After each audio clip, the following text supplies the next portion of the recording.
Salut ma famille, c'est Corinne là, j'espère que vous allez bien.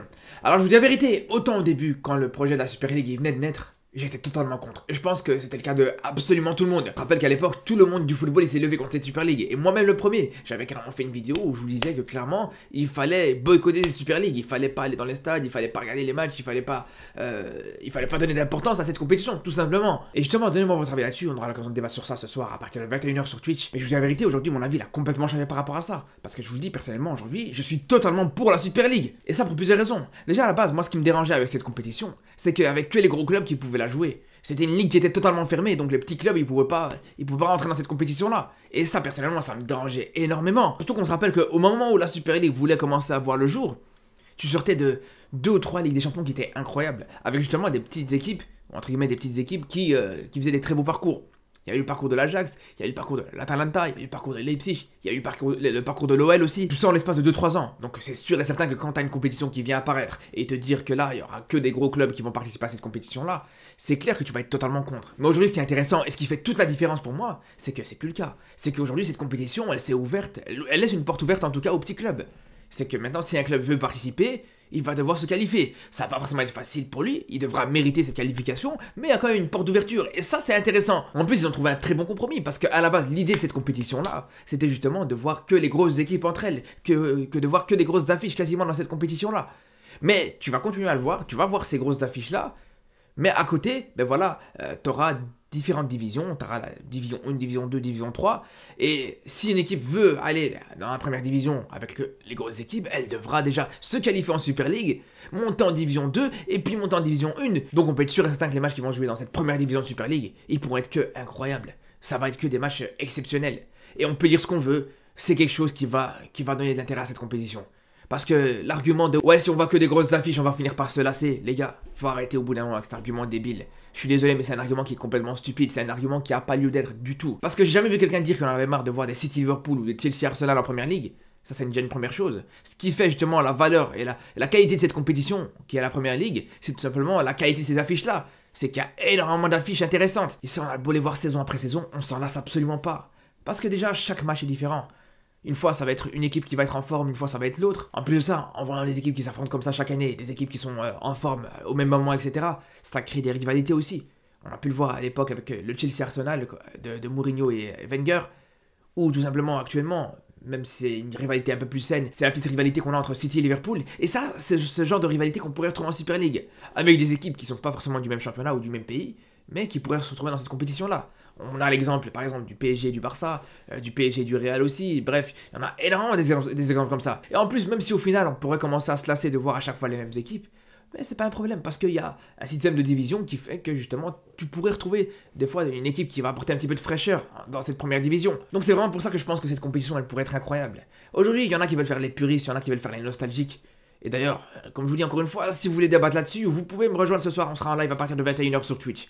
Mais tout ça pour vous dire que vous pouvez me faire les nostalgiques autant que vous voulez, mais on sait tous très bien que rien que cette saison en Ligue des Champions, on sait que le groupe qui a été le plus suivi, c'est le groupe du PSG avec Newcastle, Dortmund et Milan. Tout simplement pourquoi? Parce que c'était le groupe de la mort, c'était le groupe où t'avais que des grosses affiches. Est-ce que là on se disait non, on veut pas voir de grosses affiches, on veut voir des Celtic Feyenoord? Mais pas du tout, on était tous devant ces matchs-là, on était tous devant les plus gros matchs. Et c'est exactement pour la même raison d'ailleurs qu'on est dégoûté de voir justement ces huitièmes de finale. J'en avais parlé récemment quand j'ai fait la vidéo sur le tirage au sort. Mais quand on voit ces huitièmes de finale, honnêtement, on voit que la moitié des affiches, c'est des affiches qui sont vraiment pas intéressantes du tout. Et c'est pour ça que je vous dis, des huitièmes de finale dégueulasses comme ça en Super League, on les verra pas. On ne verra pas de Real Leipzig, on ne verra pas de Bayern Lazio, on ne verra pas de City Copenhague. Tout simplement que pour la simple et bonne raison que déjà en phase de poule, t'auras que des grosses équipes déjà. Ça c'est une première chose. En plus de ça, ce qui est intéressant aussi, c'est que là, il n'y aura plus de doute. C'est que là, l'équipe qui va gagner la Super League, ça va vraiment être la meilleure équipe du continent. T'auras personne au-dessus d'elle. Parce que quand on voit certains parcours de certaines équipes qui ont gagné la Ligue des Champions, on va être honnête, il y a des fois des parcours qui sont remis en question.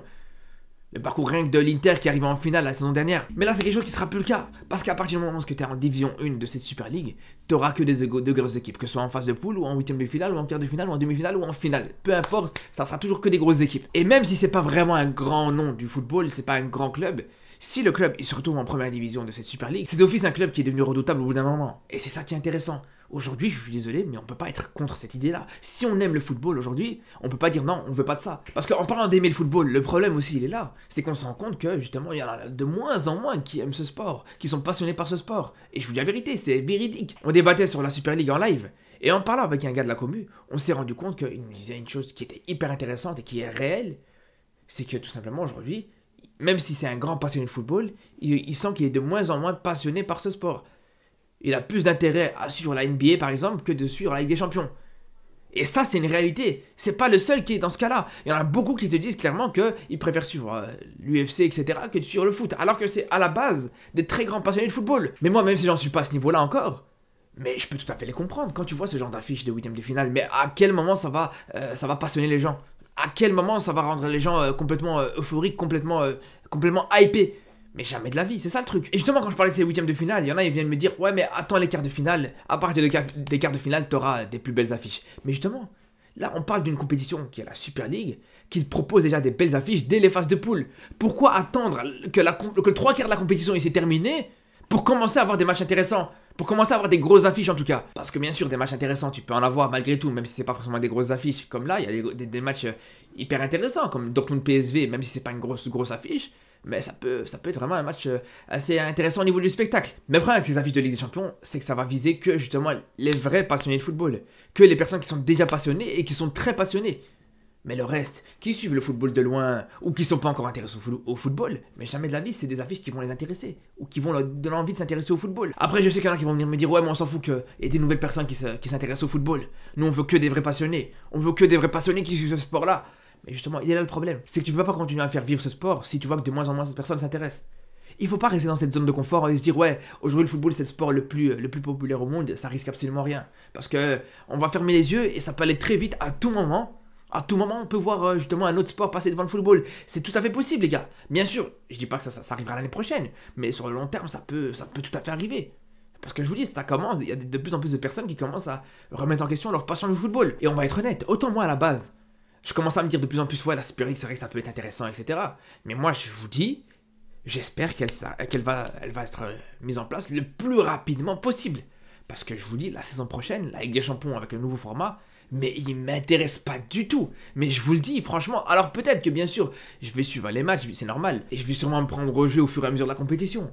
Mais aujourd'hui, je vous dis, franchement, quand tu vois ce format-là, c'est pas du tout un format qui fait rêver. Parce que, déjà, même l'argument de se dire, ouais, on a la nostalgie par rapport à la Ligue des Champions, vu que cette Ligue des Champions qui nous a fait rêver, cette Ligue des Champions avec ce format actuel, ben, il va complètement disparaître. Mais je me dis, quitte à faire disparaître ce format-là, mais autant le faire disparaître pour évoluer dans un format plus intéressant. Et c'est là où la Super League peut être intéressante. En plus, quand on parle d'engouement que pourrait apporter la Super League au football, il y a quelque chose que personne n'en parle, j'ai l'impression, mais c'est quelque chose d'hyper important. C'est quelque chose même de crucial. C'est que tout simplement, il y a une règle, il y a dans le contrat de la Super League, qui t'oblige à diffuser des matchs, certains matchs gratuitement en fait. Après, bien sûr, ça va pas être toute la compétition ou tous les matchs qui vont être diffusés gratuitement, mais ça va être quelques matchs par-ci par-là. Et c'est là où c'est intéressant. Parce qu'on se rappelle tous, et moi le premier, c'est que pour la plupart d'entre nous, quand on s'est intéressé justement au football de club, c'est justement grâce au fait que c'était diffusé gratuitement sur des chaînes comme TF1 par exemple. Et c'est là où on peut se dire que le football pourra recommencer un petit peu à revivre. Parce que d'un côté, t'auras que des belles affiches, et d'un autre côté, ben ça sera accessible quasiment à tout le monde. Donc imaginons on sort d'une Coupe du Monde, que les personnes qui suivent pas forcément le football, qui sont pas des grands passionnés, ils viennent de sortir un petit peu de la hype de la Coupe du Monde, etc. Ils veulent regarder la télé, ils ont rien à regarder ce soir-là à la télé. Ils tombent sur un match de Ligue des Champions sur TF1 par exemple. Ils voient deux grosses affiches. Mais c'est tout à fait possible que, à ce moment-là, il y aura vraiment un intérêt qui va commencer à naître. Et c'est pas en lui mettant un Bayern Lazio, comme on peut voir justement au 8ème de finale de la Ligue des Champions, que c'est comme ça que tu vas voir des nouvelles personnes qui vont s'intéresser au foot. C'est pour ça que je vous le dis, actuellement, dans le contexte de maintenant, cette compétition, elle pourrait apporter que du positif à ce sport. Après, il y en a qui vont dire, ouais, non, mais il y a le problème de l'UEFA qui veut sanctionner les joueurs qui participent à cette compétition. Mais genre, ça, c'est plus l'actualité. Je pense que vous avez tous vu l'information. Mais pour le coup, l'Union Européenne a tranché justement en faveur des joueurs. Et surtout en faveur de la Super League pour dire que l'UEFA avait pas le droit de sanctionner ces joueurs-là en les empêchant de jouer justement la Coupe d'Europe ou ce genre de compétition-là. Après, autant c'est vrai que pour l'Euro, c'est intéressant que les joueurs puissent continuer à jouer la compétition. Mais pour la Ligue des Champions, pour les compétitions de clubs européennes, là, je pense que les joueurs et les clubs qui sont engagés dans la Super League, pour moi, ça ne sert absolument à rien qu'ils jouent avec des champions. C'est sûr et certain que c'est plus possible, c'est clair et net. À ce moment-là, je pense qu'il y aura d'office un choix qui devra se faire entre une compétition ou l'autre, ça c'est clair. Après, bien sûr, quand je dis qu'il faudra choisir entre une compétition ou l'autre, je parle de la Ligue des Champions ou de la Super League. Mais bien sûr que les championnats continueront à se faire de manière normale, parce que de toute façon, dans le contrat de la Super League, les joueurs doivent continuer à jouer les championnats. Et justement, pour se qualifier en Super League, pour les clubs qui ne le sont pas encore, ils doivent passer par les championnats et faire des bonnes performances en championnat pour pouvoir accéder à cette compétition. Donc honnêtement les gars, je vous dis la vérité, si après cette vidéo, il y en a qui sont encore contre la Super League et qui peuvent me trouver un argument réel et concret pour me dire que la Super League c'est une mauvaise chose, je vous attends, franchement, dites-moi vos arguments en commentaire, venez débattre avec moi ce soir en live sur Twitch, et je serai curieux de voir vos arguments. Donc je vous dis à ce soir pour un gros débat sur la Super League, et je vous dis à demain pour une nouvelle vidéo sur le football ou sur l'actualité, et surtout d'ici là, prenez soin de vous.